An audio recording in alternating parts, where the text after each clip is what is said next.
اب جو حوالہ ہے کوئی اور مانے یا نہ مانے کہ سیدہ کے گھر پہ حملہ ہوا نہیں ہوا، کوئی انکار کرتا ہے کوئی تسلیم کرتا ہے، لیکن حضرت ابو بکر مان گئے۔ اب یہاں پہ میں اہل سنت کی 1 2 نہیں 10 کتابیں آپ کی خدمت میں پیش کرنا چاہتا ہوں کہ جس میں حضرت ابو بکر کا خود کا اقرار موجود ہے، ان کا پچھتاوا موجود ہے۔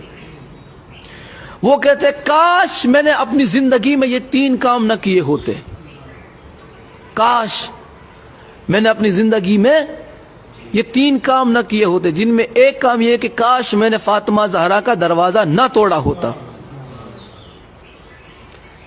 10 کتابیں اہل سنت کی، کاش میں نے فاطمہ زہرا کا دروازہ نہ توڑا ہوتا، کاش، لیکن انہوں نے توڑا۔ یہ افسوس کر رہے ہیں اس پر۔ رسول اللہ کی شہزادی غضبناک ہو کر ان سے دنیا سے گئی۔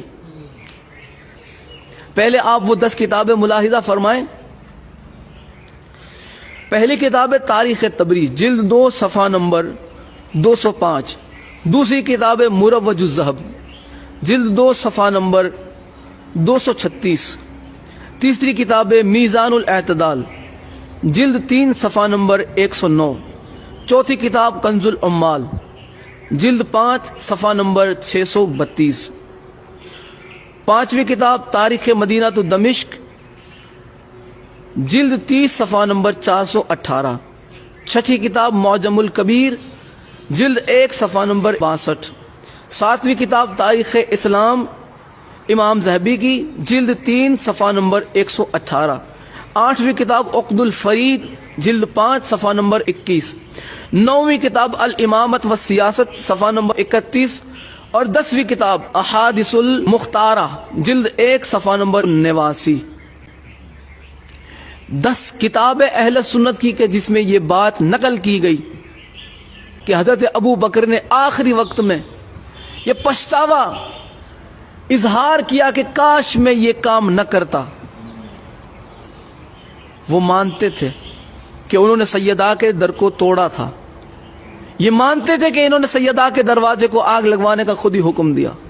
یہاں پہ خود حضرت ابو بکر کا جرم ان کی زبان سے قبول ہوتا نظر آ رہا کہ یہی تھے۔ اور میں اہل سنت کی کتاب الامامت و سیاست کے حوالے سے بتا چکا، اس کتاب کی توثیق بھی آپ کی خدمت میں پیش کر چکا کہ الامامت و سیاست اہل سنت کی معتبر ترین کتابوں میں سے ایک ہے۔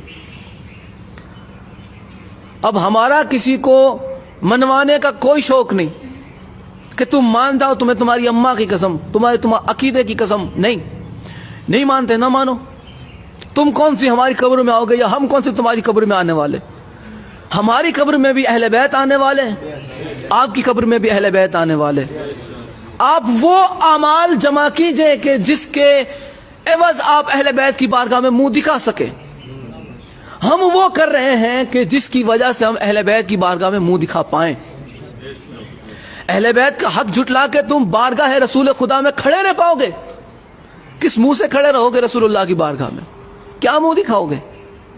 ہمیں آپ کا تو نہیں پتا، ہمیں ہماری آخرت کی فکر ہے، اور ہم جانتے ہیں کہ آخرت میں جس کا دبدبا ہے، ہم جانتے ہیں کہ آخرت میں شفاعت جن سے ملنی ہے وہ صرف اور صرف ذات محمد اور اہل بیت محمد ہے۔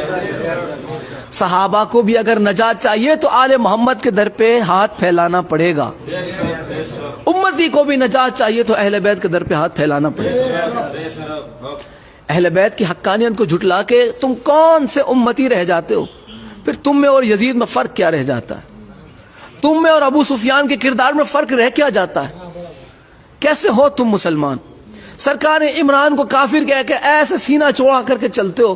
تم میں اور معاویہ میں فرق کیا ہے؟ تم میں اور ابو سفیان میں فرق کیا ہے؟ تمہارے اسلام سے اسلام کو فائدہ کیا ہوا؟ تمہارے مسلمان ہونے سے اسلام کو فائدہ کیا ہوا جبکہ تم سرکار عمران کو کافر مانتے ہو؟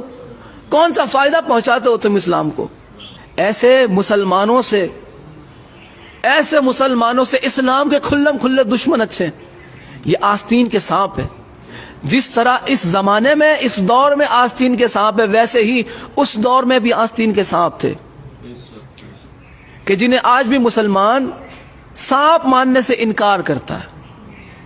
اہل بیت پہ ظلم کرنے والا مسلمان نہیں، اہل بیت پہ مصائب ڈھانے والا صحابی نہیں، اہل بیت سے محبت کرنے والا صحابی ہے، اہل بیت کے در پہ اپنا سر جھکانے والا سچا صحابی ہے.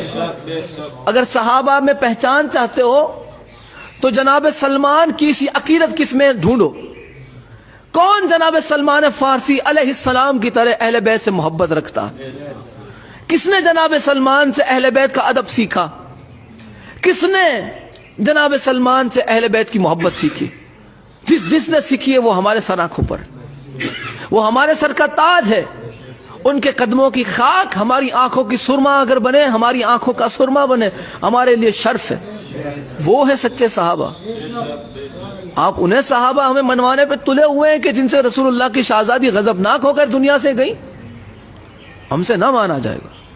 اب آخری حوالہ اور آج کی گفتگو تمام سیدہ سلام اللہ علیہا کی شہادت میں آپ کی خدمت میں پیش کر چکا کہ سیدہ سلام اللہ علیہا پر جو ہے ظلم ہوئے.